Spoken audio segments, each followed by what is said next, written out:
Hi, my name's Kyle. I sing for the band Fallujah, and since we released our latest album, Empyrean, last year, I've had some people ask me questions about the intended meaning behind the songs, like from a lyrical perspective, sort of what the concepts are and what we're trying to say with these songs.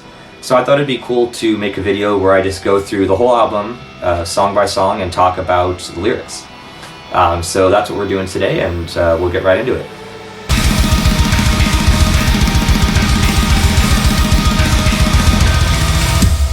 Okay, so track 1, The Bitter Taste of Clarity.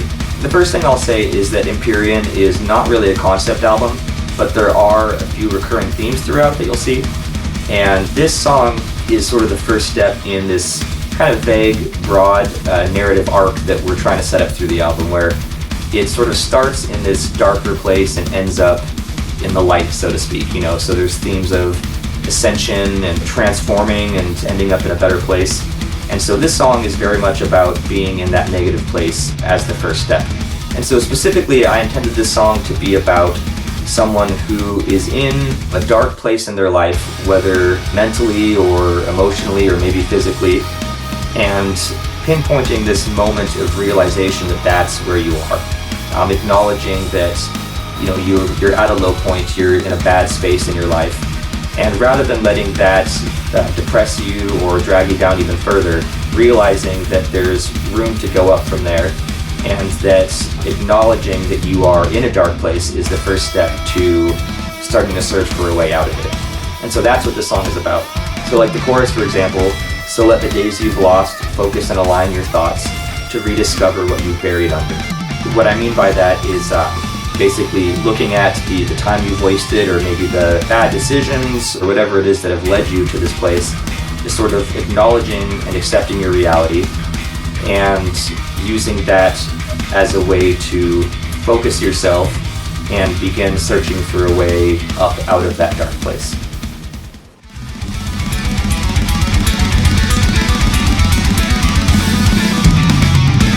Alright, track 2, Radiant Ascension.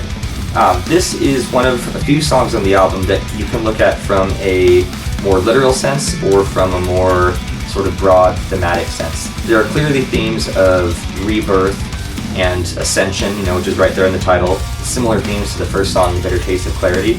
But I wanted to get a little more specific and a little more visual with it in this song. And I debated whether I should reveal the very literal inspiration for the song, but that's the point of this video, so I think I'll just go ahead and talk about it. But this song is very directly inspired by the movie Interstellar. The emotional journey that the main character, Cooper, goes through sort of resonated with a lot of the themes we were already talking about. And once you know that, you'll see some of that pretty literally in the lyrics here. Plans set into motion despite the promises we've made. It's talking about Cooper's journey away from the Earth despite his commitments to his family and everything else he's got going on at home. There's other parts here like through the horizon down into the blackness of death. It's time to re-emerge, abandon all we came from, and start again. Lines like that, I wanted people to be able to maybe relate to them in like a more vague metaphorical sense, but at the same time it's also very literally about flying down into the black hole and emerging at a different point in time as a way to save the world. Or another example, there's a line in the chorus that says, "We were never meant to wither in apathy." That's basically paraphrased from a quote from the movie, the line, "Mankind was born on Earth, it was never meant to die here." And another part I want to touch on here is there's a big chunk of lyrics in the second half of the song that are specifically related to Cooper's experience inside of the black hole, where he enters and is basically in this sort of multi-dimensional time portal where he's not only seeing but interacting with specific moments and times and places from his past in order to influence the future, and then also the realization that it wasn't some alien race that constructed the Tesseract environment inside the black hole. Humanity was the one that made this all possible. Visions designed to blur the past and future through the anomaly they speak, which is the black hole. All of mankind will look upon its savior in the reflections I've seen. And that's sort of this twist, realizing that it was ourselves that went through time to save ourselves. And then of course the chorus, "So spread your wings, reborn as you return to me, still calling through the endless night, so far beyond my reach. it's about this connection that he has with his daughter and this journey just to get home from impossibly far away. And again, it's like I wanted this song to, on one hand, be literally inspired by this movie, but also just to incorporate these themes of going through some journey to get to where you need to be and having to transcend and evolve in order to reach this higher place. I didn't want to restrict it to just being about a movie. I want it to be relatable to people's own personal experiences, but with this sort of mysterious sci-fi twist on it.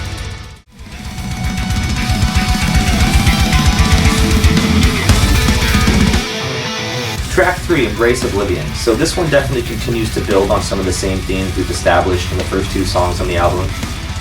It just sort of chooses some other aspects to dwell on and elaborate on. And so specifically this song is about embracing big changes in your life and understanding that sometimes in order to grow or build something for yourself, you're going to have to let go of certain things or maybe break down parts of what's already there in order to sort of set yourself free and allow this growth to come into your life. Like leaving your comfort zone in order to get somewhere better. That's what the song's about. And you'll see that all over in the song. I mean, lyrics like, chaos will correct itself in time, embrace the fear of letting go. Really, it's just about the fact that change is often intimidating or scary, but getting through that fear is often a very worthwhile pursuit, and understanding that positive change doesn't come easily and it's going to have to take some aspect of struggle in order to get to where you're trying to be. And also as sort of a visual metaphor for that, I try to incorporate language of like earthquakes and tectonic shifts and just, again, this idea of just things breaking down and therefore allowing space for new things to be built in their place. Like the line, now every structure which has surrounded me will either crumble down or stand unwavering. It's about, breaking down parts of yourself that could be stronger. And again, this, is inspired by a lot of different things. I mean, it's like, this album was made in a time of great change for the band and the people in it, and also the world as a whole. I mean, just going through the pandemic, personal changes within the band members' lives, changes in the band's lineup itself, and just in the whole structure of the band. Again, touching on similar themes of rebirth and evolution from the first 2 songs, but in a little bit of a different context.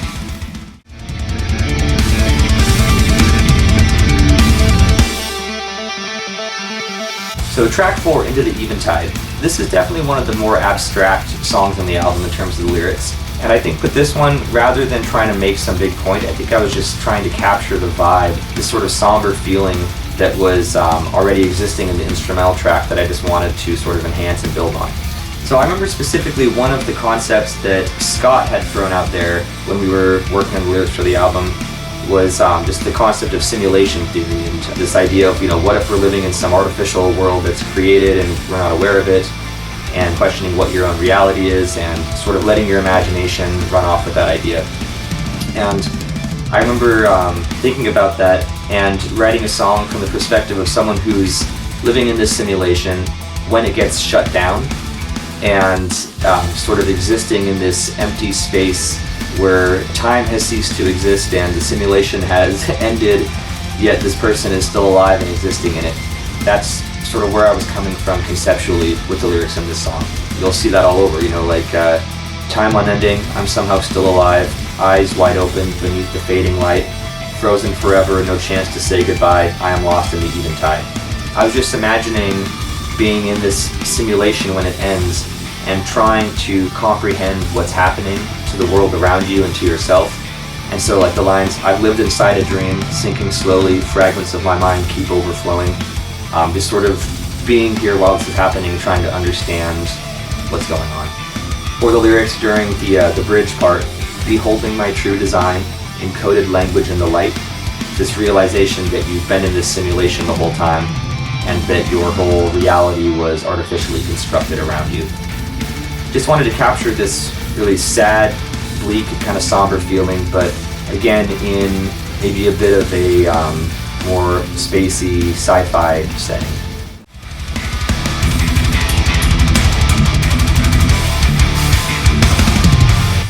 So track 5, Eden's Lament.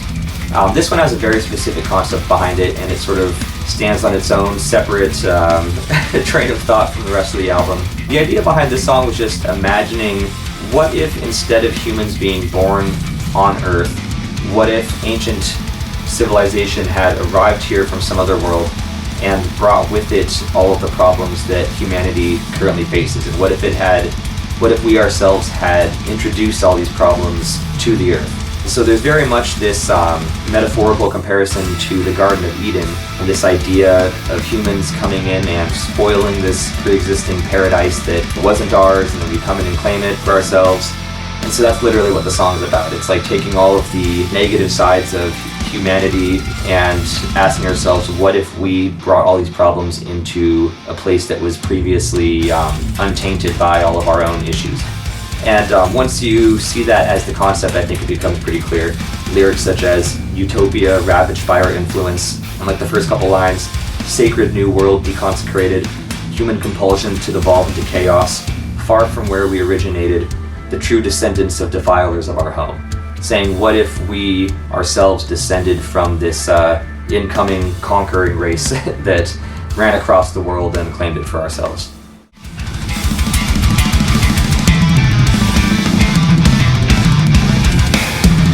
Soulbreaker. So this is another one that you can look at from a more literal or more metaphorical perspective. And I wanted to kind of have these different layers of what the song might mean to different people.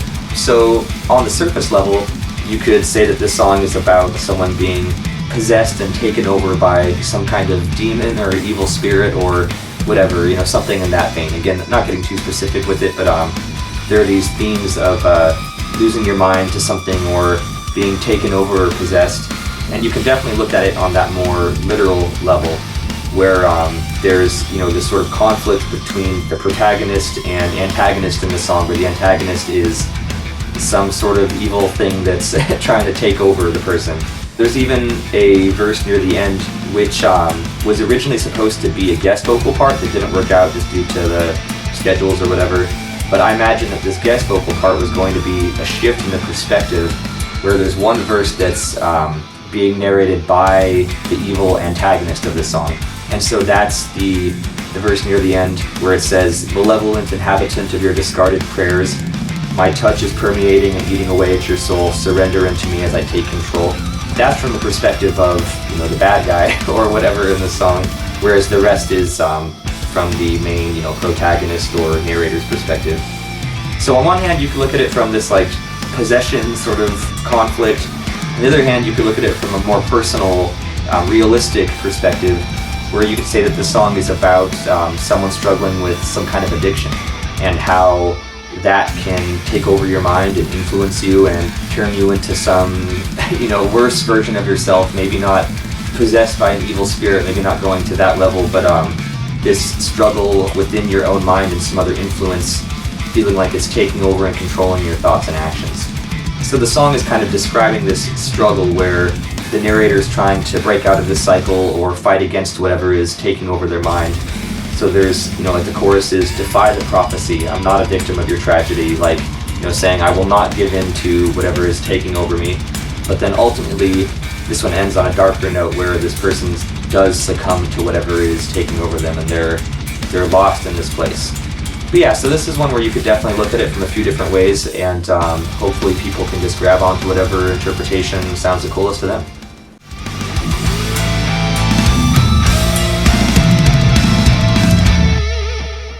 So track 7, Duality of Intent. This is one of the songs that I actually relate to the most and really connect with on a personal level. It's basically about the two sides of your brain that simultaneously push you in completely different directions in terms of your behavior and your short-term and long-term thinking. Like this sort of struggle of being responsible and productive and correct in your behavior versus the side of your brain that wants instant gratification and more short-term rewards. And so really in that sense too, it's about self-sabotage and just the struggle to be the person that you want to be versus the person that you naturally are. And that doesn't have to be in any dramatic, severe ways. I mean, that can be in little things day to day, just in terms of choosing what you do with your time or just sort of what behaviors you engage in day to day, or maybe like goals you set for yourself and then don't end up reaching because you're basically fighting with yourself. And this paradox of living with like different parts of your brain that are just influencing you and pushing you in completely different directions. And you'll see that all over in the lyrics. So like the first line, untie the twisting lines in my head, just sort of describing this constant chaos that manifests itself with these opposing parts of your brain. And the next line, my nature will nurture every impulse arising from the depths of my internal ambivalence. Like despite what you want to do or be or whatever, it's like there's this nature within you that you don't have 100% control over. And then of course the chorus, duality of my intent, back and forth we swing again, the enemy of my ascent lies within my consciousness. So again, just describing these situations where you end up being your own worst enemy, and where you've got these two very different directions you're being pulled in at once. It's something that I personally relate to and think about a lot, and found myself having a lot to say about in the form of this song.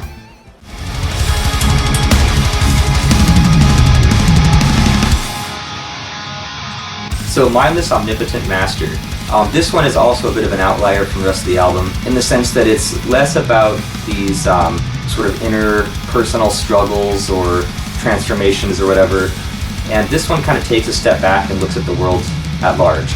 Basically, this song is personifying these systems that humanity has created for itself in terms of technology, in terms of society and economics and everything. Just these big, globally interlinked systems that we built for ourselves that now have grown to a point where it seems that sometimes we serve them instead of them serving us. And I'm sure that you could imagine cases in which that seems to be true in terms of technology or how we live our lives in modern society. And so it sort of imagines and personifies these systems as a giant mechanical beast, as it says in the song, which was built by humans originally for our own benefit, but now sort of trudges along at its own pace regardless of what's best for the ones who actually made it. And the song's describing this thing not as something evil or malicious, but just as something very cold and mechanical and uncaring, which is just going to continue moving forward regardless of anything else. And this one has some of my favorite lyrics on the album, I think because of how the concept really allowed for all this very visual kind of language to come into play. Because it's like we're imagining this giant mechanical monster, you know, rather than talking about something in an abstract sense. So on this one I really like lines like, vines from the seed we have planted, now constricting and killing us faster, the child of our creation, our mindless omnipotent master. Or human progress advancing the process of mindless machines, creating the new ruler supreme.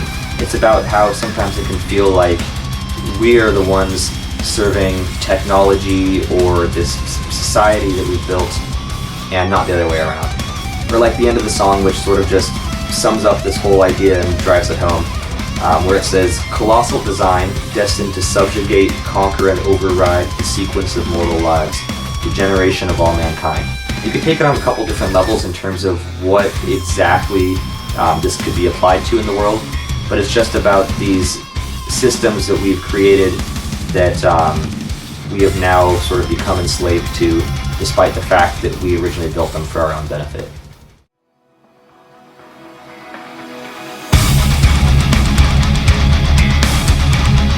Track 9, Celestial Resonance. This one is an instrumental, so we'll say that it's about letting your singer take a much-deserved break while the rest of the band continues working.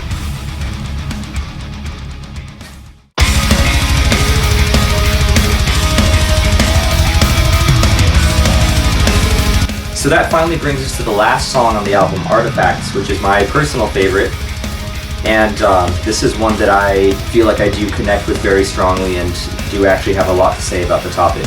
And so Artifacts is about the universal human desire to leave some kind of legacy for yourself and for the world, and just make some kind of impact that's going to live on beyond your own limited time on Earth. You could imagine a lot of different ways in which that's true for people.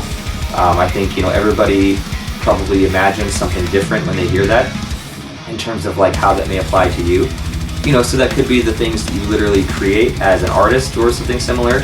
It could be ways in which you try to change the world or leave some kind of impact. It could be just the way that you try to affect the people around you and hope that you are remembered. Or for some people it could be like raising children that will carry on and pass on whatever lessons or wisdom you may have to impart on them. And so part of this definitely connects back to the sort of darker place where we started the album, with the first song actually taking its title from the first line in Artifacts. So Artifacts begins with the bitter taste of clarity still lingering in the shadows. It's in our veins to contemplate the setting suns of tomorrow. And what that's saying is that this whole concept of a legacy or leaving something behind is only powerful or meaningful within the context of having limited time in the first place. So it's about the fact that the awareness of your own mortality is what drives you to create something worthwhile and something worth leaving behind. So that's really what the song was about, but I feel like it just all really came together in a way where I was able to express exactly what I was trying to express in terms of the themes.